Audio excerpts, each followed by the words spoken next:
a percepção primeira que estou tendo nesse momento, após a sua apresentação, é que a gente tem muita coisa alinhada, né? E como eu também sou da universidade, sou da UENF, sou doutor na área de produção vegetal, às vezes a gente, quando está fora da universidade, a gente às vezes percebe que a sociedade e a universidade às vezes tem dificuldade de se comunicar. E eu vi que está bastante alinhado, é o que a gente está discutindo lá na prefeitura. E eu combinei com o Zé Luiz que eu iria apresentar o que nós estamos de fato fazendo com o fundo, né? E nós vamos perceber que dentro que nós estamos discutindo o Fundecam, existe muita coisa alinhada com ciência, tecnologia e inovação. E eu aproveitei uma apresentação que eu tinha lá, por cima da hora, e eu fiz uma adaptação no final, mais focada na questão da ciência, tecnologia e inovação. Mas a ideia é passar para todos vocês, inicialmente, uma visão geral do Fundecam, o que nós estamos fazendo, o que nós estamos pensando, qual é a nossa visão estratégica e aonde a gente quer chegar.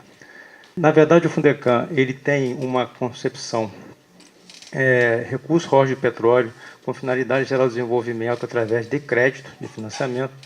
Foi constituída uma concepção inicial de focar instalação de indústrias, empresas âncoras para gerar o desenvolvimento local, na perspectiva que se um dia, ou no dia que deixar de existir petróleo, deixar de existir royalties, nós já estaríamos independentes, com a economia desenvolvida, né, e com isso não precisaria mais dos royalties. Então, hoje, na nossa discussão do governo Rosinha Garotinho, a gente tem uma visão clara, né, da prefeitura como um todo, que é ser referência na melhoria de qualidade de vida, resgatando a autoestima da população, o orgulho de ser campista por meio de iniciativas inovadoras e da gestão eficiente.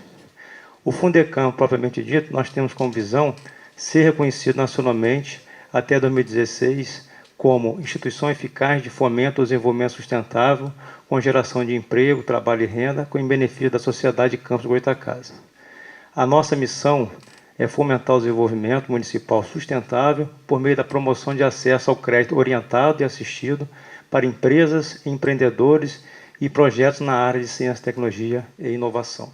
Para poder a gente conceber essa missão, né, essa visão e essa missão, a gente identificou a necessidade de se criar uma estrutura organizacional do Fundecam que congrega, na verdade, 3 superintendências. Uma superintendência de fomento, que é a superintendência dos projetos estruturantes, que a gente considera mais ou menos o que vinha sendo feito, mas também contemplando a área de serviço, não somente a área de produção de indústria, e também priorizando muito a questão da micro e pequena empresa também, não só uma grande empresa.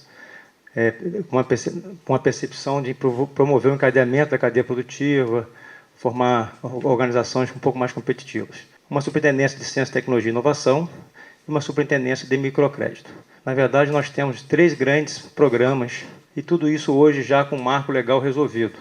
Algumas questões somente de regulamentação, mas que faz parte do processo. Algumas regulamentações até são dinâmicas, mediante decretos, editais, que a gente vai estar vendo. Mas o Fundecam estruturante, que na verdade a gente entende ser, está mais focado na superintendência de fomento, ele está, na verdade, trabalhando principalmente com recursos próprios do Fundecam, recursos esses direcionados a projetos que têm uma percepção de ser estruturante. Não necessariamente precisa ser um grande projeto, pode ser um projeto pequeno, né? Forçando um pouco a barra, pode ser um projeto de um carrinho de pipoca. Se for entendido como estruturante, ele vai fazer um diferencial na atividade econômica, numa cadeia produtiva, ele vai de fato fazer acontecer algo diferente, né, no ambiente local, sob o aspecto de econômico, ambiental ou até mesmo social, ele pode ser financiado direto. Essa é a concepção do conselho. O inovador é o que nós entendemos, todas as linhas focadas na ciência, tecnologia e inovação, que a gente vai falar um pouco mais, e o Fundecam Solidário é o microcrédito. Hoje nós já financiamos pessoas físicas, né, na concepção da economia solidária, empreendedor individual e tudo mais. Então, o estruturante ele tem aí essa concepção. Na verdade, a gente tem como objetivo consolidar polos produtivos de forma bastante competitiva na nossa região, respeitando as nossas vocações, as nossas tradições, mas principalmente as nossas oportunidades e o potencial. Nós tivemos aqui ações significativas nesses 2 anos. A primeira foi a reestruturação da lei, ações judiciais de vários projetos que nós encontramos que, infelizmente, exemplos ruins, tomamos providências judiciais devidas, necessárias, implementamos uma coisa simples, mas que não era comum no processo de gestão do fundo, que é a inclusão do Serasa, daqueles casos de problemas e, por incrível que pareça, tem um efeito resposta imediato. Quando você notifica uma pessoa que está, por uma razão qualquer, inadimplente, descumprindo um contrato no Serasa, isso até afeta o mercado imediatamente, e a gente trabalhou aí usando o critério do BNDES e o Serasa em conjunto. Ações de rodada de negócio, percebemos a importância enorme da gente estar investindo muito no empresário local. O campista ele tem um espírito empreendedor nato, mas ele também precisa rever paradigmas e empresariar melhor. Então, programas do Sebrae, aí, como o Empretec, têm dado bons resultados. Reestruturamos um programa da cadeia produtiva da cana, que é o Fundecana, hoje com concepção envolvendo a universidade, como auditor tecnológico, enfim, dando mais abertura. Estamos criando um programa focado para a cadeia do leite, pecuária de corte, não necessariamente bovino, pode ser ovino, pode ser leite caprino e tudo mais. Estamos aí trabalhando com 2 projetos significativos na área de bebidas, refrigerante Coroa, uma outra empresa região do Espírito Santo. Estamos buscando a normatização dos procedimentos do Fundecam. A gente quer ver se ainda esse ano a gente conquista a ISO 9000 do Fundecam, que a gente considera importante para servir de exemplo, principalmente para os empresários locais. E aí tem aí já recuperações de recursos perdidos, 17 milhões. Estamos 22 novos projetos já aprovados, uma perspectiva de gerar 2.000 empregos. E aí, para o próximo 2 anos, a gente hoje já tem uma outra linha inovadora que a gente criou. Hoje a gente utiliza as linhas do banco, o Fundecam equaliza as taxas de juros, a gente usa todas as linhas do banco. Hoje nós estamos oferecendo, inclusive, recursos para um segmento que normalmente não pode ser colocado diretamente pelo Fundecam, com recurso de royalties de petróleo, que é o pessoal do comércio. Então, hoje os lojistas também estão sendo contemplados. Enfim, esse é o estruturante. Aqui é uma ideia geral desses 22 projetos, aonde eles estão distribuídos no município. Temos em Morro do Coco um hotel, temos aqui em Travessão, vários aqui na cidade, aqui na Ceramista, enfim, na Baixada. Tem um aqui lá, uma empresa de agroindústria de doce, Arte Doce, que você já deve conhecer. Temos um frigorífico no Farol, que vai ser, inclusive, inaugurado quarta-feira. Ele vai ser o primeiro frigorífico no Farol que vai ter serviço de inspeção federal, alguma licença ambiental em dia, até para servir de exemplo para os demais. Aí que tem aqui a indústria de transformação, vários projetos na área de serviço, metal mecânico, alimentos, vestuário, que é um setor extremamente importante no aspecto de empregar, agronegócio, agroindústria. O inovador, que tem uma sintonia mais direta com a universidade, eu vou dar uma passada rápida, depois lá na frente eu entro mais em detalhes, mas na verdade a gente inovou muito o Fundecam a partir do momento que a gente aceitou o desafio de trazer para dentro do Fundecam a discussão de recursos de linhas especiais para ciência e tecnologia. Tem uma discussão, um compromisso da prefeita de criar um fundo municipal de ciência e tecnologia. Discutimos isso bastante, de que forma isso pode se tornar operacional, prático. E aí a gente percebeu que a estrutura do Fundecam poderia, pelo menos no primeiro momento, receber essa missão, que a gente elaborou, discutiu bastante, inclusive aqui o Zé Luiz participou de alguns debates. A gente discutiu, criamos um marco legal, onde na estrutura do Fundecam cria-se uma superintendência de ciência e tecnologia. A superintendência é essa que passa a ter um comitê de ciência e tecnologia, com representações das instituições de ciência e tecnologia, da sociedade, da prefeitura, com liberdade de definir diretrizes e assessora o conselho gestor, e o conselho gestor dá autonomia para as coisas acontecerem. Então, fizemos isso, e aí, na própria lei, a gente percebeu a necessidade de se discutir um plano municipal de ciência e tecnologia numa visão um pouco maior, não só imediatista, mas plurianual. E como fazer isso no dia a dia, contemplando as discussões com as próprias universidades, com a própria academia e o setor produtivo, onde todo mundo tem sua vida, seu dia a dia. A gente percebeu que a ideia era linda, mas não estava se tornando prática. Aí percebemos a necessidade, uma estratégia, de que talvez seria interessante nós identificarmos um parceiro, uma instituição de ciência e tecnologia, que pudesse ser identificada, né, no ambiente local, regional, que pudesse nos assessorar no período de 6 meses a 1 ano, para criar um ambiente de discussão e construir esse plano. E estamos tomando a providência nesse sentido. Então, o Comitê Técnico Municipal, previsto na lei, ele hoje é um comitê interino, com participações abertas de diversas pessoas, mas a gente está nessa discussão. Mais à frente eu volto a esse assunto.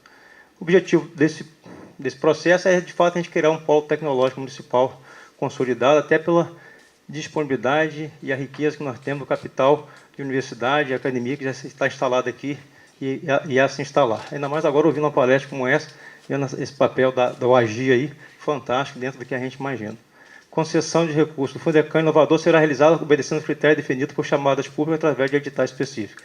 Nós não vamos inventar roda, nós vamos discutir esse plano, esse comitê vai definir as prioridades e aí nós vamos soltar editais, né, exatamente para serem contemplados os projetos nas áreas de prioridade estratégica. Então, nós aí em 2009, nós criamos a lei, o comitê, né, participação em projetos com apoio institucional voltado à inovação tecnológica. Nós participamos já, através desse setor, dando apoio a um edital do FINEP, de núcleo de inovação, com um laboratório de engenharia de produção da UENF, aqui de Campos. Tem lá toda uma expectativa de sair esse resultado, né, desses recursos. E estamos agora com a meta de lançar o Plano Municipal de Ciência e Tecnologia. Automaticamente, ao lançar o plano, a gente vai regulamentar a lei. A gente achou estratégico a gente não regulamentar a lei antes de discutir o plano, porque você acaba regulamentando a lei só para cumprir o processo burocrático. E a regulamentação quase que fica igual à lei, né? Então, a gente quer discutir o plano, que a gente já faz uma regulamentação já prática, objetiva, para poder, concomitantemente, ao discutir o plano, a redação da regulamentação fica pronta. E aí, automaticamente, a gente já quer emitir editais com método, ainda esse ano já está soltando editais para ciência e tecnologia. O Fundecam Solidário, que é o microcrédito, na verdade, a gente discutiu muito, inclusive por coincidência tem uma próxima mesa redonda a falar sobre economia solidária, a gente discutiu muito como fazer isso devidamente dentro do mundo atual dos conhecimentos, dos exemplos, dos players de sucesso de microcrédito no Brasil. A gente andou visitando vários exemplos, São Paulo, Nordeste, experiência do Banco do Nordeste, experiência do Banco de Palmas, que é um trabalho feito pelo Banco do Brasil, uma experiência também aqui no Espírito Santo, nosso crédito, do Bandes. E aí a gente criou um marco legal que a gente pode implantar um programa de moeda social, né, com bancos comunitários, a gente pode implantar um programa com agentes municipais, agentes de crédito, que a gente hoje já constituído, são nossos agentes municipais de empreendedorismo, onde a gente trabalha com linhas do banco, focada para esse tipo de público, que é da atividade informal, que a gente trabalha na busca da formalização, hoje até pela nova legislação do empreendedor individual, e com isso a gente hoje definiu inicialmente startar o processo do microcrédito no Fundecam com um agente de crédito. Hoje somos 12 agentes de crédito capacitados, selecionados, capacitados e treinados para essa finalidade. Dividimos o município em 6 territórios, cada 2 agentes de crédito trabalham em um território, onde tem suas metas, são pessoas que nós encontramos no quadro da prefeitura concursados, uma determinação da prefeita que a gente identificasse. No último concurso, nós identificamos em 300 e tantas pessoas, 50 pessoas pelo currículo, que teria, pelo currículo, provavelmente uma perspectiva de ter perfil para atuar como agente de crédito. Fizemos recrutamento, treinamos 14, dos 14 selecionamos 12 pessoas, isso já está em operação. Assinamos um contrato com a Caixa Econômica, que tem uma linha específica, que já disponibiliza o recurso, com alguns critérios já, tipo, a pessoa para poder tomar o microcrédito, ela tem que ter pelo menos 6 meses de experiência, mesmo na informalidade, e encontramos no processo licitatório uma empresa com experiência de 30 anos para capacitar os agentes de crédito. Hoje nós já temos, no mês de fevereiro, cumprimos a meta de 12 contratos, um para cada agente. Esse mês a meta são 48 contratos, não, 46 contratos, 3 por cada agente. Estou indo a Brasília amanhã para resolver um problema operacional da Caixa, questão de não estar rodando lá o programa dentro do sistema, questão de TI, mas a gente está com uma meta. Toda essa filosofia dentro da concepção do microcrédito é fazer um trabalho de inclusão econômica, financeira e social, respeitando aí metodologias aí de análise de crédito dos 5C do crédito. Então, depois, se quiser, a gente pode detalhar melhor isso, mas a gente tem hoje já implantado o programa e com isso a gente tem uma perspectiva. Aqui tem uma ideia geral do que nós estamos imaginando. A gente quer criar, inclusive, um portal do Fundecam, onde possa ter cartilhas com ideias. Eu acho que uma coisa que a gente pode até discutir junto, né, com a tecnologia social. A gente precisa trabalhar e discutir um pouco essa questão de como trabalhar esse cidadão que tem espírito empreendedor, né, de forma que ele possa empreender, mas principalmente com inovação, para que ele possa ser competitivo. E a gente tem aí hoje uma perspectiva, e assumimos como meta, de até dezembro do ano que vem, implantarmos 3.000 operações de crédito, uma perspectiva de 16 milhões de reais liberados, onde nós temos aí, provavelmente pelas experiências que a gente viu de programas bem-sucedidos, seguindo a mesma linha estratégica que a gente está adotando, que 54% do sexo feminino, né, as mulheres mais empreendedoras, mais atuantes, essa é a nossa expectativa.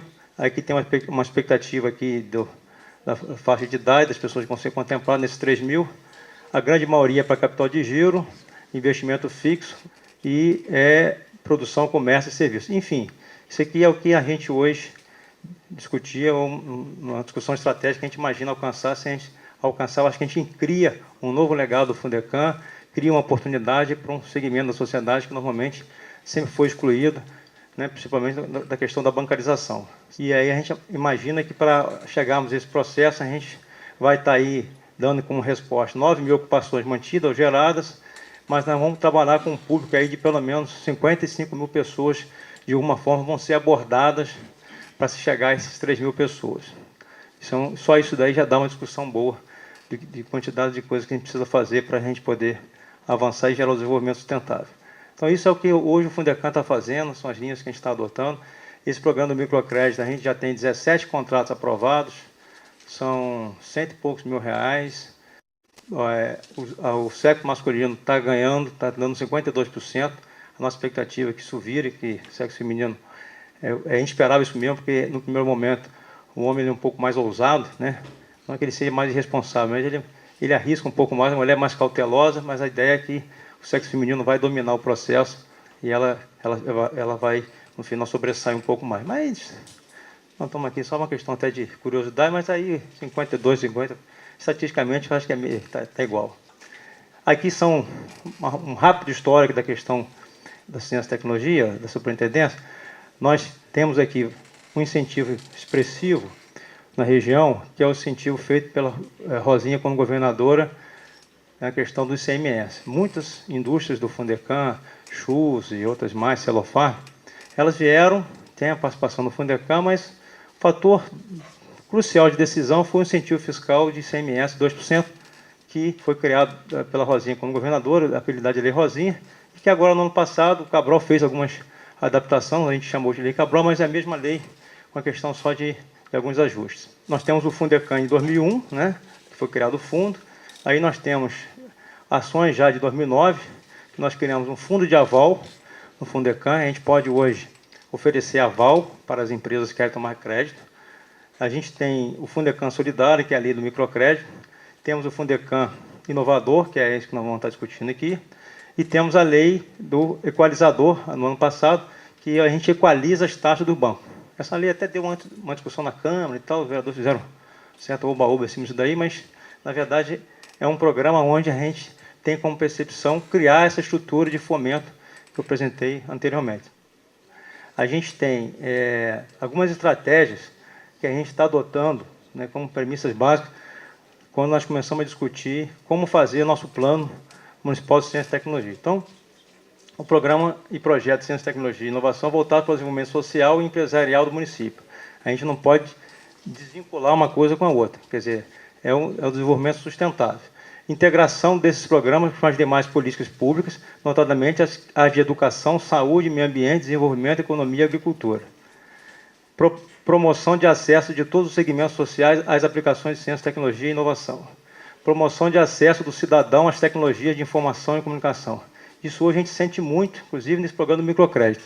Como é carente a informação responsável, consistente, para esse cidadão que está aí hoje na busca, querendo uma oportunidade, e hoje ele já percebe que ele já tem um crédito, o crédito existe, já é uma realidade, e a gente precisa trabalhar agora também a questão do ambiente, da informação, da comunicação, para que ele possa, de fato, entrar numa coisa segura. Promoção da implantação de empresas de base tecnológica do município e regulamentação dos mecanismos de acesso aos recursos do fundo. Então, a gente entende como princípios de dimensão estratégica para o comitê tratar e a gente construir um plano municipal de ciência, tecnologia e inovação, essas questões. Segue. Premissas significativas. Pode voltar. Volta. Não, pode mais um. Está dando conflito aí, bem que você falou, hein? Vai, vamos ver. Volta anterior. Mais um. Então segue, por favor.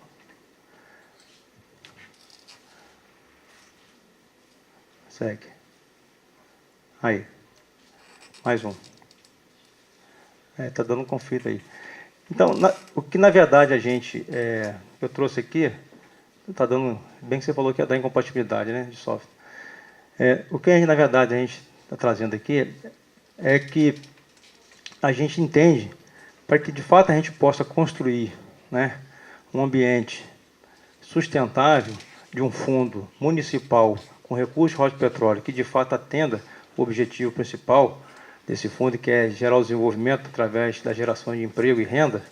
A gente entende que a ciência e tecnologia ela é crucial no processo. Não adianta mais simplesmente a gente achar que criar um banco no município para financiar empresário e ele desenvolver seu negócio ou expandir seu negócio, a gente estaria resolvendo a questão. Nós precisamos discutir a questão da competitividade dessa atividade, da sustentabilidade e principalmente a questão da competitividade no aspecto de processo de inovação, né? Isso é fato. Então eu fiquei bastante feliz e satisfeito em ver o grau de avanço que já está a UF com relação ao está agindo, né, com agir, porque cria realmente um alinhamento muito forte, né, com o que a gente está pensando e que a gente, na verdade, acredita que podemos contribuir como agente público, fomentador municipal, com a academia e, naturalmente, a gente chamar para conversa o setor produtivo, né. Então, o que, na verdade, a gente está colocando aqui é essa discussão. E aí a gente fala aqui, numa linguagem mais simples, que foi muito bem colocado aqui, doutora Fabiana, a questão da inovação pode ser, na nossa concepção, nova para o mundo, nova para o mercado nacional, estadual ou região, ou mesmo nova para as empresas e pessoas localizadas no município. Às vezes uma coisa muito comum lá em Niterói, mas que para uma pessoa que está lá em Morro do Coco, aquilo é imprescindível, né, sob o aspecto de desenvolvimento social e desenvolvimento econômico. Segue, por favor. E o Conselho de Desenvolvimento Econômico está vinculado ao aumento da competitividade das empresas locais, geração de emprego e renda, como eu falei. Isso significa dizer que o plano do Fundecam Inovador deverá contemplar diretrizes estratégicas e ações que não só fortaleçam as instituições de ensino, pesquisa e inovação existentes, como contemple e apoie as novas empresas nascentes e as empresas maduras que se encontram na localidade.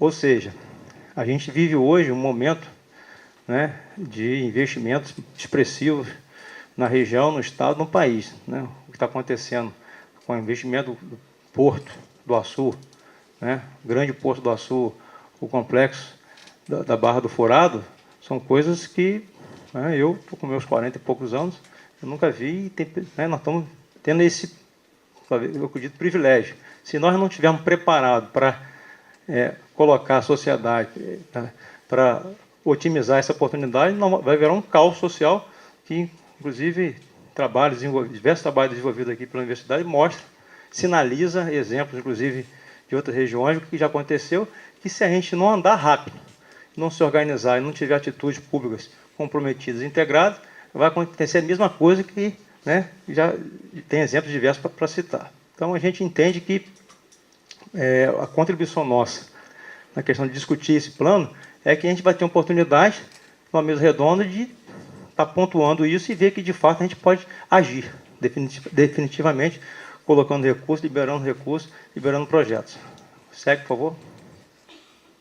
Então, a minha intenção, não sei se eu cumpri o prazo aí, mas a minha intenção foi exatamente colocar, Zé Luiz, a nossa percepção hoje, quando a gente fala ciência e tecnologia no Fundecam, liberar recursos, como é que a gente está pensando, como é que a gente está se organizando. Quero revelar, inclusive, que não é fácil. Eu estou tendo uma dificuldade enorme para construir esse processo por uma razão muito simples. Eu não consegui ainda constituir um grupo de pessoas que pudesse dar continuidade. A gente iniciou o programa convidando pessoas para trabalhar na superintendência com níveis de doutorado, né? Então tivemos o Dime, que deu uma grande contribuição. Acho que ele nem esquentou o diploma dele, já tinha chamado ele, defendeu a tese e correu lá para o Fundecam para a gente construir o processo. Passaram-se alguns meses, ele entusiasmado, ele entra na minha sala, emocionado, dizendo que não poderia continuar, que não ia poder perder a oportunidade de um concurso que ele fez e foi para a universidade fora. Entrou o outro, uma semana depois, saiu uma bolsa da FAPERJ pós-doc. Entrou a Renata, muito bem, antes do carnaval, entra na minha sala chorando e para. Já sei o que vai acontecer. Recebeu um convite de uma grande empresa de petróleo e gás de Macaé, que levou para a Alemanha fazer MBA, então foi embora. Mas a gente está construindo. Entendeu? Por um lado é ruim, mas por um lado é bom, que mostra e que quem quer arrumar um bom emprego, trabalha comigo no Fundecam bons dias, que logo, logo se enquadra. Tá bom? Obrigado.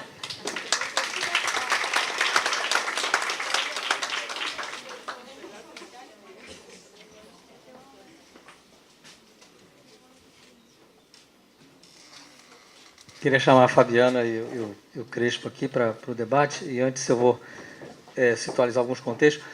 Inicialmente, quer dizer, destacar que, como o Crespo falou, nós somos conhecidos de algum tempo, que a nossa universidade aqui, apesar de ter tido só um curso de serviço social, que é um curso de graduação, que é o serviço social, durante 47 anos, fincou na região, né, Crespo, ficou um perfil de uma universidade voltada, principalmente através da extensão e da pesquisa, para o desenvolvimento regional, obviamente nos aspectos sociais. Nós sempre estivemos presentes nos momentos e nas questões sociais, econômicas mais candentes da região, o que nos credenciou a ter, desde sempre, sido convidados a participar dos grandes momentos desse município. Por exemplo, as lutas sociais e políticas da década de 70 e 80, a UF teve uma participação extremamente ativa. Por ocasião das conquistas dos direitos na Constituição de 88, nossos professores e alunos daqui foram fundamentais na fundação dos conselhos municipais, da infância e da adolescência, mais tarde da assistência social. Temos sido, como eu digo, a casa das lutas sociais, das lutas populares. Aqui o MST tem essa universidade como a casa deles. Nós fazemos parte do comitê de combate ao trabalho análogo, ao trabalho escravo, e temos trabalhado com todas as administrações municipais, porque, na verdade, quer dizer, a gente entende que o lugar, como o Crespo falou, muitas vezes é uma relação difícil da universidade com o poder público, mas, no entanto, nós sempre tivemos muito claro a autonomia e independência da universidade, o compromisso com o pensamento crítico, mas também o compromisso com a construção. E sempre que foi possível encontrar convergência com os governos municipais, a gente sempre trabalhou. Por exemplo, eu quero citar, década de 80, a gente participou ativamente da construção do projeto especial Cidade Porte Médio, do Banco Mundial aqui em Campos, com a Prefeitura de Campos, que era a gestora do projeto. Fomos os agentes de implementação de um programa regional de longo alcance em 14 municípios, em 41 comunidades rurais da região Norte e Noroeste, que foi o Prodenor, Programa de Desenvolvimento Norte Fluminense. A cada 10 anos, desde a década de 90, a gente vem fazendo diagnósticos decenais, aproveitando os dados do censo, com financiamento da Prefeitura, para a Prefeitura, o diagnóstico das condições socioeconômicas das famílias de baixa renda, principalmente para chegar à problemática da infância e da adolescência. Temos participado, enfim, temos inúmeros trabalhos em comunidades, como Custodópolis, com os catadores de lixo. A nossa universidade aqui, nós, o Serviço Social, os professores, foram que fizeram o cadastro das 30 mil famílias do Bolsa Família para a Prefeitura de Campos. Então, historicamente, a gente tem demonstrado que o exercício da relação da universidade com o poder público, ela pode se manter como uma relação independente, autônoma, em que a gente é permanentemente crítico, permanentemente ligado aos movimentos populares e sociais, e, no entanto, consegue trabalhar com o poder público municipal na medida em que a gente compreende que isso é feito dentro de um espírito de construção de uma sociedade melhor, de um desenvolvimento melhor. E fruto dessa nossa tradição, quando nós constituímos a nossa unidade, nós demos o nome nós somos o Instituto de Ciências da Sociedade e Desenvolvimento Regional. Ou seja, temos um compromisso também desde sempre com o desenvolvimento regional. Por exemplo, eu fico extremamente feliz, fiquei muito feliz quando o Crespo assumiu o Fundecam, porque a gente já se conhecia, havia uma relação de confiança, a gente sabe da história pessoal e profissional do Crespo, uma figura correta, ilibada, extremamente ética e competente. E quando ele assumiu o Fundecam, eu havia feito uma pesquisa do Fundecam anterior, da primeira gestão, e essas irregularidades que ele falou, a gente identificou um conjunto de irregularidades no Fundecam. O que nós fizemos? Nós repassamos ao novo governo, sabendo que o Crespo seria uma pessoa capaz de enfrentar essas questões e transformar o Fundecam naquilo que ele deveria ser, no sentido de estar voltado para o desenvolvimento pós-petróleo. Ficamos felizes também porque a concepção que foi implementada no Fundecam corresponde a uma concepção, digamos assim, no campo do desenvolvimento local e regional, principalmente nas áreas produtoras de petróleo, aquilo que já vem sendo consensuado como a possibilidade de se construir realmente um processo de desenvolvimento enraizado, sustentado, baseado na diversificação e com uma das âncoras fincadas no microcrédito, no micro e pequeno produtor. Isso, diga-se de passagem, foi uma guinada dada nessa gestão do Crespo. Então, dito isso, eu tenho só uma página que eu redigi aqui que fala um pouco como essa mesa, quer dizer, nós não tivemos a presença do representante vamos dizer assim, empresarial, né, que a gente convidou. Eu escrevi algumas linhas sobre o que deve balizar para nós essa relação da universidade com o poder público nesse campo do desenvolvimento. Inicialmente, quer dizer, a gente tem que lembrar sempre que a universidade tem um compromisso com a universalidade, ou seja, com a compreensão da realidade em toda a extensão, complexidade e diversidade, constituindo-se, no entanto, um dos agentes ou um dos atores desse processo de compreensão. O seu lugar estrito sensu é o da ciência, mas também o da técnica e da tecnologia. A universidade é o terreno da liberdade do pensamento, o que é até uma redundância, pois, como diz Milor Fernandes, livre pensar é só pensar. Por ser o terreno da liberdade do pensamento, o exercício da crítica é um dos fundamentos do alargamento do escopo do conhecimento que ela pode produzir. Portanto, o diálogo com a universidade deve ser sempre um diálogo de debate, de reflexão, com a ciência, com a técnica e a tecnologia, na perspectiva da crítica, da complexidade e da pluralidade. Da parte da universidade, compreender isso é ter a humildade de perceber que, num diálogo com o poder público, com relação à elaboração de políticas públicas, o seu lugar não é o de ensinar, dirigir, revelar, desvelar, orientar, mas sim o de apresentar um conjunto de pontos de vista de base científica, assim como é também o lugar de escutar outros pontos de vista, no sentido mais profundo e complexo da escuta, que é aquela que se abre para ser afetado e transformado pela palavra do outro.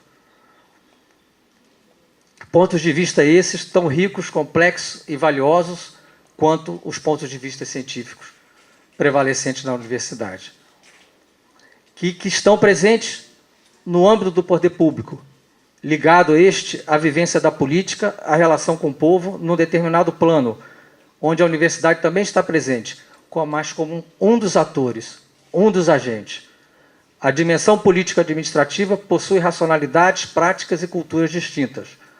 O campo das políticas públicas, no qual poderíamos situar o desenvolvimento regional, é feito do encontro de vários e diversos atores. O que não significa, porém, que a política e a ideologia são privilégios do poder público. Tanto do ponto de vista dos administradores, técnicos e políticos detentores de cargos eletivos, ou seja, do poder público, no seu sentido mais abrangente, quanto no ponto de vista dos membros da academia universitária, a ideologia e a política, com ênfase e formas diferenciadas, obviamente estão sempre presentes. Na escolha do que pesquisar, seja por demanda do poder público e da sociedade, seja por iniciativa dos professores e pesquisadores universitários, o que é privilegiado, o que é privilegiado está condicionado por suas concepções, mais ou menos ideológicas, mais ou menos científicas, mais ou menos pragmáticas, mais ou menos sistemáticas ou espontâneas. Concepções de vida, de mundo, de sociedade, de indivíduo e, mais concretamente, de administração e de políticas públicas. Ninguém é neutro, ou melhor, ninguém consegue ser neutro. Ou, ainda melhor, ninguém deve ser neutro com relação à política e à ideologia. O seu exercício é que guarda diferenças importantes se consideramos, como neste caso, a universidade e o poder público. A administração pública e a universidade são dois campos onde se exerce a política e a ideologia, seja na escolha dos objetos de pesquisa, seja na escolha das políticas e das ações públicas, materializados no privilegiamento de quem são os agentes e os beneficiários principais de suas ações. No entanto, é óbvio também que suas finalidades, seu material de trabalho, seus locais concretos e seus âmbitos de atuação são distintos, o que implica em ritmos, áreas dinâmicas e códigos próprios de atuação. Assim sendo, representam leituras e lugares distintos numa mesma realidade altamente complexa, que necessitam se confrontar, dialogar para cooperar ou afirmar oposições. Acredito que, se e quando o poder público e a universidade compreendem esses aspectos, que ao mesmo tempo os identificam e os diferenciam profundamente, ambos podem se deslocar de uma recorrente posição de arrogância e pretensão de serem os únicos ou os melhores representantes dos interesses gerais, um pela teoria, outro pela prática, e assumir uma postura horizontal para o diálogo, confronto sobre o desenvolvimento regional, ambos sabendo que, ainda que parceiros, não esgotam a compreensão e a ação sobre o tema, ausentes que estão os demais segmentos sociais e políticos, além dos econômicos. No plano concreto, essas parcerias se dão tanto na formação, cursos de extensão, pós-graduação, por exemplo, quanto na pesquisa e na extensão universitária, na qual temos uma longa tradição, aqui em Campos, com relação ao poder público, através do curso de serviço social, como eu já falei. Portanto, com essa tradição, acredito que poderemos avançar aqui hoje na discussão do tema específico do desenvolvimento regional, no diálogo com a administração municipal.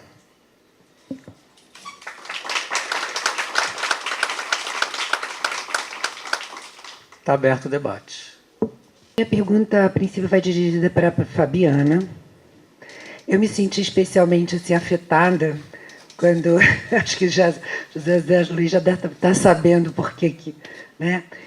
Me senti especialmente afetada quando, na sua exposição, né, ao falar de inovação, você colocou um quadro, né, sobre a psicanálise moderna, e nós estamos começando esse semestre o nosso curso de psicologia, e tudo que eu vou fazer resistência será justamente a essa modernidade, né, porque não combina com a psicanálise. Mas, de qualquer maneira, eu queria entender um pouco mais a questão do que você está chamando de inovação, porque esse entendimento de inovação associado à ideia da psicanálise não combinou muito bem para a minha cabeça.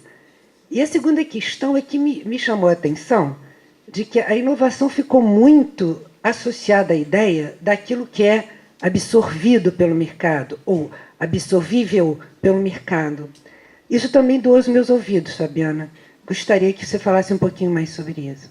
Obviamente, os que somos de uma formação não tecnológica, temos muita dificuldade em aceitar a inovação como meramente tecnológica e muito mais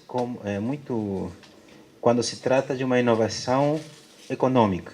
No campo do desenvolvimento, diria eu que sequer é econômico, desenvolvimento é o bem viver. E bem viver pode ser definido de muitas maneiras. Obviamente, quando falamos de bem viver, estamos discutindo definições do que seria bem viver, tá? E abrange, obviamente, o político, e abrange ideias e necessidades que ainda não foram descobertas. E com isso, e é exatamente nesse campo que aqueles que somos da área de humanas nos orgulhamos de trabalhar. Tá? Muitas vezes, nós mesmos inovamos e nos colocamos em situações difíceis por ter ideias diferentes, estranhas às vezes. Nesse sentido, penso, e o meu desafio é uma ideia, nesse caso, é o bom viver como desenvolvimento regional. Né? E nesse caso, a questão... Bom, significa dizer que muitas vezes nós vamos problematizar questões, problematizar a política, também colaborar, mas especificamente os cientistas como sociais e os assistentes sociais somos especialistas em problematizar, nem sempre em solucionar. Mas isso faz parte do processo. Mas quanto à inovação do bom viver, penso eu que o seu foco na apresentação na inovação deixou de lado um pouco a sua preocupação com a economia solidária. E penso eu que uma região e uma cidade como a nossa precisa de inovações que não são necessariamente econômicas e que dizem respeito à inovação de viver. Né? Isso é uma provocação, obviamente, ao bem-estar de morar em campos, tá? Já que desenvolvimento com maiúsculo, quando se trata de uma cidade, significa estilos especiais de viver cujo prestígio, que também é desenvolvimento, se espalha por uma grande área incapaz de ser delimitada. Isso, obviamente, tem condições econômicas, mas não se restringe. Então, o meu apelo, nesse caso, é que nós abramos a imaginação para outras possibilidades de desenvolvimento e de inovação que não sejam somente capital humano, tá? Obviamente, o que tenham envolvimento, no seu caso, inter-relação ou troca, mas no sentido de envolvimento associado ao desenvolvimento. Tá? Isto eu estou dizendo especificamente, estou focando mais que no social, no sentido de pobres, tá? Em criar uma dinâmica de inovação social, inovação urbana, tá? Que nos estimule, basicamente. Só para complementar a minha pergunta, Javier, já te dou, porque também me chamou a atenção, até indo no mesmo caminho que Hernan, né, que não me parece assim que essa ideia de inovação parece contemplar os mais variados modos do viver humano, como o Hernan estava dizendo, que eu fiquei pensando, quando a gente vai pensar num remédio para matar barata, eu adoraria que fosse assim, por transmissão de pensamento, né, porque barata realmente não... Enfim, mas se a gente estivesse pensando assim, alguma coisa para matar barata, com certeza vai ser bem diferente daquilo que a gente vai pensar, por exemplo, para um atendimento, né, de alguém com questões psíquicas, enfim... Ou seja, que é o objeto das ciências humanas. Eu acho que ficou muito pouco claro esse tipo de inovação nesses dois campos que me parecem bem diversos. É só isso que eu quero acrescentar. Então, só uma pergunta para Eduardo poder desenvolver um pouco mais. Você falou muito rápido do Fundecam Solidário. Então, eu queria que você falasse um pouquinho mais em que consiste, se é só microcrédito, se é crédito, como lidar com crédito para pessoas que não têm os recursos que os bancos melhor intencionados, se isso existe, têm. Né? Então, se você puder falar um pouquinho mais sobre isso, que começou em 2009. Agora eu queria fazer a pergunta direta, né, ao Crespo. O Crespo é o colega lá da UENF, tempo da UENF, né? Eu fico feliz, o Crespo, com relação aí ao seu trabalho no Fundecam. Mas nos preocupa realmente o seguinte, a gente parte do princípio que eu acho que nós temos que partir, quer dizer, somos um município, uma região, né, subdesenvolvida no sentido teórico da palavra, né, atrasada ainda, precisamos galgar vários passos para chegarmos a um nível de desenvolvimento social, econômico, político, entre outros. Né, e o Fundecam realmente surge com uma proposta, até por modelos de utilização de parte dos recursos de royalties de países e regiões envolvidas.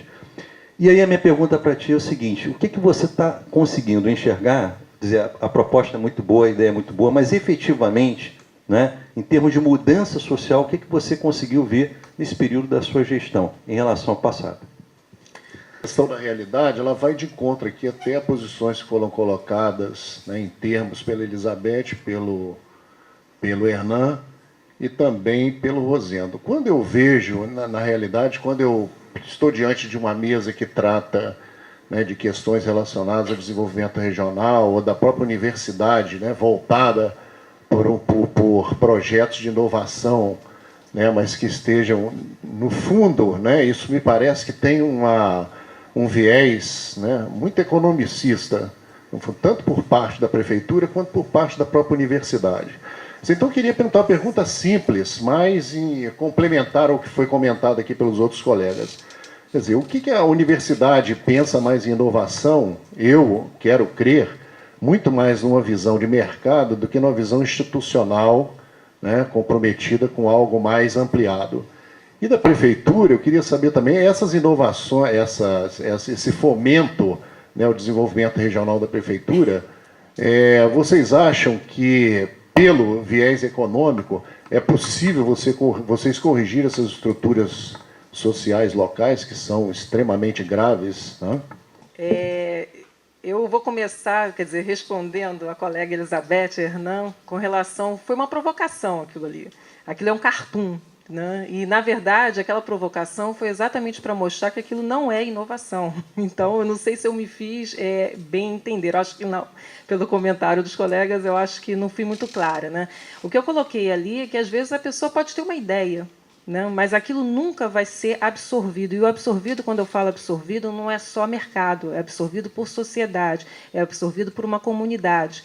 Não é só no aspecto economicista, como o colega Rosendo colocou. Quer dizer, é absorvido no sentido de ser, de fato, utilizado. Então, eu não sou da área de psicologia, mas minha percepção é que aquela psicanálise moderna nunca seria absorvida, nunca seria incorporada como um meio. Né? Mas eu não sou da área.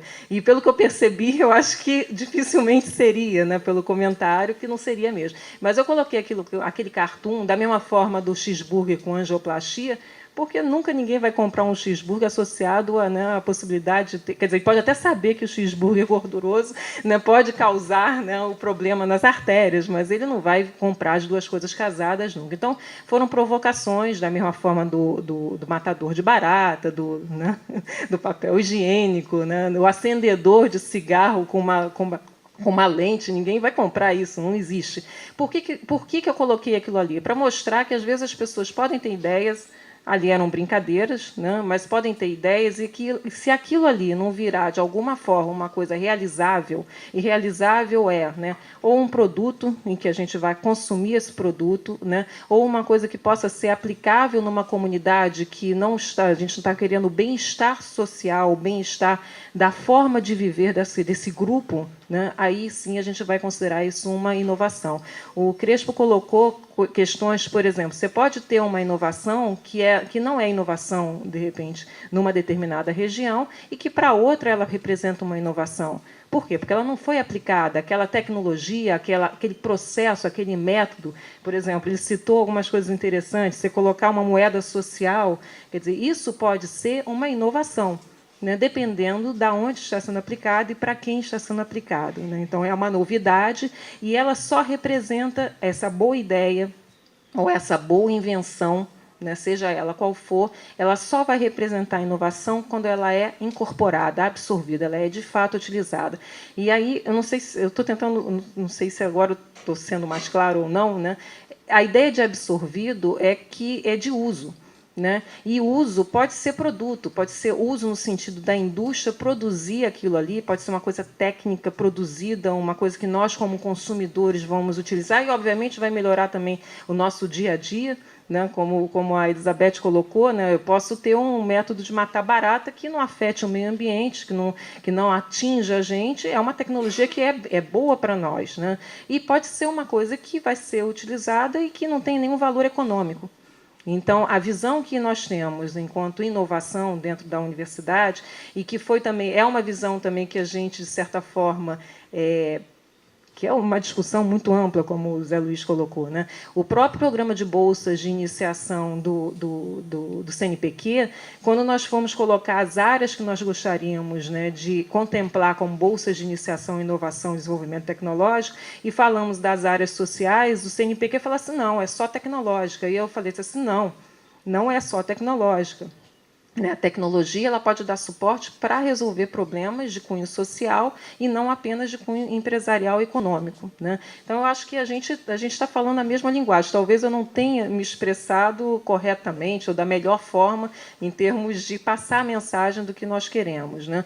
É claro que, né, esse movimento, a gente precisa que essa demanda da sociedade, seja a sociedade econômica, industrial, produtiva, seja a sociedade comunidade, seja a sociedade governo, né, que também demanda, né, da universidade também soluções, né, novos pensares, né, e se isso tudo que nós conseguimos fazer for de fato utilizado, sim, nós estaremos falando de inovação. Então, como é que quem percebe o que essa comunidade precisa? Eu falo por mim, né? Eu posso ter sensibilidade sobre o que a comunidade lá por exemplo, perto lá do Morro do Bumba necessita, demanda. Posso ter sensibilidade, mas dificilmente eu tenho o conhecimento, a competência para perceber como o grupo da área de ciências sociais, que convive, que tem uma bagagem que eu não tenho como engenheira, né? Mas, eventualmente, no momento que se percebe quais são as necessidades, eu, como engenheira, eu posso demonstrar que eu tenho tecnologia que possa dar suporte, né, para a solução dos problemas dessa comunidade. Não sei se está dentro do que... Quer dizer, eu espero que o susto daquela psicanálise moderna, né, não tenha sido tão forte, né? Mas a mensagem que eu queria mostrar era exatamente que não é assim, a ideia, a invenção, ela pode ser totalmente inusitada, e aquilo ali, de fato, para mim, é um exemplo do que não iria acontecer, como os demais produtos que eu mostrei, não a Gillette, não os posteriores. Não sei se eu respondi, Elizabeth, Hernan. Não sei quer dizer, é a visão que nós temos da universidade, né, no sentido de contemplação, né, contemplar inovação, de estimular, né, exatamente não apenas no âmbito economicista. Embora, né, como foi o colega colocou, a visão schumpeteriana é essa. Né? Fundamentalmente, é uma coisa que aumente, né, o setor produtivo, melhore o desenvolvimento econômico, mas a gente não consegue ver a melhoria do desenvolvimento econômico sem a melhoria do social. Então, essa é a visão que nós temos procurado implementar. É difícil de implementar isso, muito difícil, primeiro porque a comunicação, vocês vejam que eu aqui tentei passar uma mensagem e, mesmo assim, acho que a comunicação, às vezes, é complexa, né, porque a área humanas, sociais, se sente muitas vezes alijada do que é inovação, porque o que foi vendido sempre é inovação tecnológica, né? Mas, veja bem, inovação tecnológica ela pode ser aplicada e pode ser bem utilizada no meio social. Um novo processo não necessariamente é um processo tecnológico, né? Uma nova relação entre os agentes, os atores de uma comunidade que se estabeleça, ela pode representar uma inovação. Então, não é trivial, assim, eu acho que esse discurso da segunda mesa, talvez até a gente consiga avançar, discutir um pouquinho mais esses assuntos, né? E, bom, espero que tenha conseguido, né, responder aí a provocação. Pelo menos eu acho que esse cartoon foi bem colocado, foi o primeiro que eu coloquei aqui nessa apresentação, acho que deu para gerar uma boa polêmica. Obrigada. Como fazer isso acontecer? Aí é demais para mim, né? A gente não vai ter que discutir isso junto, né? A proposta é exatamente essa, da gente criar uma discussão de forma sistemática, para que a gente possa estar pontuando prioridades e aí estar liberando trabalhos, projetos, programas, para que a gente possa estar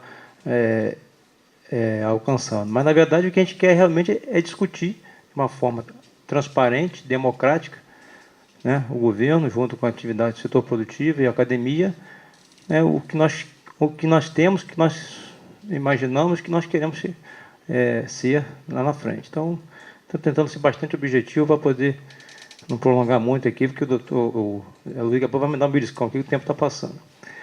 Uma outra questão, eu corroboro bastante aqui com a questão da psicanálise, né, que a Fabiana colocou muito bem. Eu acho que a filosofia é essa mesmo, Eu acho que é esse espírito, e eu também estou aprendendo muito aqui hoje também, deixa eu deixar bem claro isso, né? A gente está aqui fazendo uma grande troca aqui, né?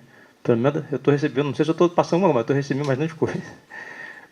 Por outro lado, a questão do Fundecam Solidário, eu não anotei o nome do Javier. Eu não sei se eu vou conseguir, em poucas palavras, de passar, mas o que, na verdade, a gente está buscando é fazer essas inclusões que existem, principalmente numa atividade informal que ninguém conhece. Né? A atividade informal que existe no Brasil, em campos, em se tratando, é de uma dimensão imaginável. Porque a gente não tem dados, não tem estatística, não tem nada. E se você for querer tratar pessoas que têm uma função social imprescindível no ambiente local, geradores de renda e de posto de trabalho, e que vivem de uma atividade informal. Eu estou falando da atividade informal legal, não da atividade informal ilegal. Não estou falando de tráfico de droga, estou falando de atividade formal dentro da legalidade. A gente precisa tratar de uma forma diferenciada. E os critérios adotados pelos agentes financeiros, eles não contemplam esse pessoal. Ou quando contemplam, colocam numa taxa financeira que é inviável. E é exatamente o contrário. A gente está tratando com uma taxa financeira talvez a menor do Brasil, né? Isso é uma determinação da prefeita.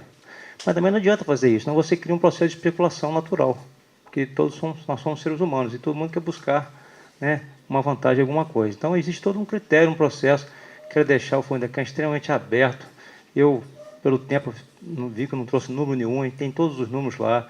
Está aberto para a gente discutir, ser feito levantamento. A gente está começando esse processo. A gente, por questão de estratégia, a gente está priorizando quem está na atividade informal estabelecido. A gente precisa entrar no segundo momento, aquelas pessoas que querem iniciar uma atividade e que não iniciaram, que estão sendo excluídos no primeiro momento por não ter experiência. E aí isso envolve uma discussão de um ambiente, que é o papel da incubadora, o papel do processo de capacitação. Já entrando um pouco na abordagem que foi feita lá também não anotei o nome, o Walter, a gente, na verdade, é longe de querer imaginar que nós estamos gerando desenvolvimento de campo através de um processo estipulado por um fundo através da questão da economia, econômica financeira. As ações do município, do poder público, envolve todas as linhas, né? Casas populares, programas de capacitação, de bolsa, programas de inclusão financeira, tratar diretamente da questão da informalidade, das oportunidades, discutir abertamente com o ambiente empresarial e com a academia, essas questões todas nós estamos colocando aqui, de centenas de outras que com certeza não terá tempo de colocar aqui, mas que existem. Tratar de frente, colocar na mesa a situação e discutir o que pode ser feito de forma pragmática.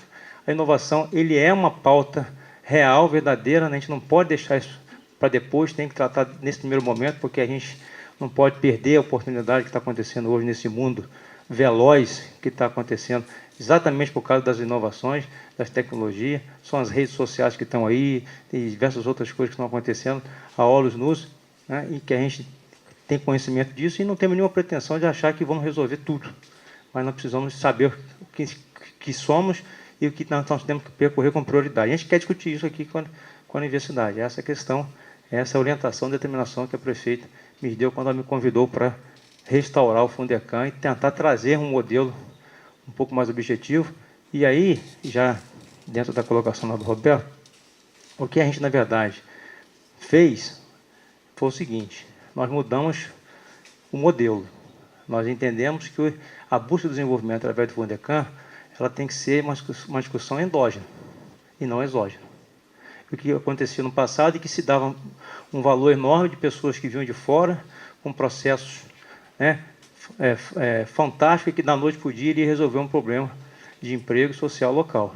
E a gente, infelizmente, percebe que os maiores problemas que nós tivemos de tentativas de investimentos expressivos, de valores enormes, foram exatamente esses que não tiveram uma sensibilidade maior, uma discussão.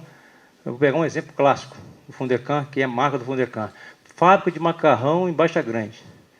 Poxa, é interessante, simpático e tal. Aqui não produz trigo, aqui não produz embalagem, Aqui nós até gostamos de macarrão, acho que todo mundo aqui deve gostar de macarrão.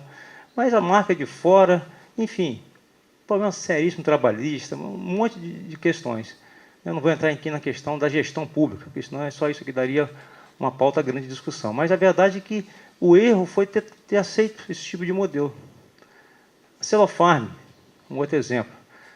Bela empresa, exemplo de empresa, super adimplente com o Fundecam, cumpre todos os seus papéis, tem uma folha salarial fantástica, agrega um valor enorme.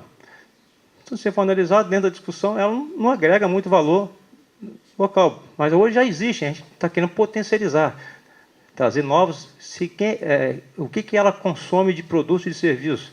Então, nós estamos discutindo com eles para poder a gente estar atraindo outros, para poder você criar um arranjo produtivo e com isso você criar um encadeamento, um adensamento produtivo. Porque é o que nós encontramos. Profine, uma empresa que processa carbonato de cálcio, produz produtos que fornece o Brasil inteiro em várias empresas de PVC, parte de dente e tal. Estamos discutindo. A matéria-prima vem lá do Espírito Santo, processa aqui, meramente um processo mecânico. Mas já existe, está investindo. Então, hoje é uma realidade, a gente não está rasgando o passado, a gente quer olhar para frente. Mas a gente tem que entender que nós somos um município de 4 mil quilômetros quadrados, uma população aí de 400, 500 mil pessoas, uma desigualdade social enorme, distribuição de renda horrível, e que para poder a gente, de fato, conseguir fazer isso virar, não vai ser da noite para o dia. Mas a gente precisa começar, e a gente entende que, com esse processo de valorizando o empreendedor individual, valorizando a inovação, valorizando, né, a microempresa, valorizando o cidadão daqui, dando oportunidade, a gente acredita que a gente vira o jogo, né, pelo menos já bota na direção correta. Então, essa é a intenção. Com relação aos resultados, a gente, desses 22 projetos que nós já aprovamos, só 2 são de fora, os outros são empresas daqui, né? Então, isso não foi uma determinação, a gente não está contra o empresário de fora, a gente está buscando, né, o Ike Batista veio para cá, né, na região, está dando a sua contribuição, a gente está de olho, a gente quer o empresário de fora, mas a gente precisa dar oportunidade ao empresário daqui. E não vai ser só com crédito, é com capacitação, é com democratização da informação e muitas outras coisas que a gente precisa estar construindo isso junto. Deixa eu ver se eu acho que eu dei uma passada geral. Não sei se eu respondi a todos. Bem, eu queria agradecer imensamente a presença da Fabiana, do Crespo. Eu também achei que a mesa foi riquíssima, interessantíssima, e acho que criou um ambiente também para a gente aprofundar alguns aspectos dela no próximo painel. Eu queria dispensar a mesa, agradecer, parabenizar pela organização.